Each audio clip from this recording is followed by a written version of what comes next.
option. So as human beings, we don't like to take the extremes when it comes to kind of making choices.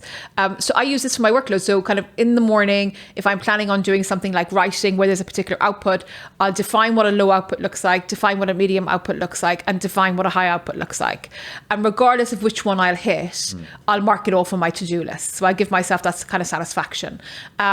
And most of the time, and I always say this, maybe I'm just an average person, most of the time I hit medium. And I've tried it on some friends now, and they hit this medium output as well. So I think if you're somebody who has this mammoth task, and this really aligns with chunking, right? Think about what the outputs would look like beyond I need to do X. Dividing X down and giving yourself a treat at the end of it. So whatever it is for you, whether it's Netflix, having a massage, going for a walk, going out for dinner with friends, bundling it with something that's really attractive is another way to actually get you to the desk again. So really what our decision making is determined by costs and benefits in the present moment. You want to lower the costs in the present moment, and you want to make the benefits as nice as possible, and bundling with good activities helps as well. Nice. How do you manage your to-do list?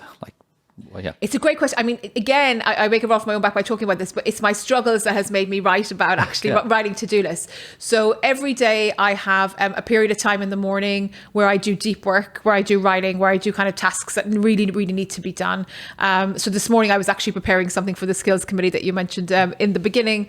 And then I go about my day having engagements with people like you, kind of having kind of enjoyable engagements. So I really do the horrible part first, and then I have the nicer part of my day that actually comes later. So it's hard to get an appointment with me before 10, and that's because my mornings is for my deep work.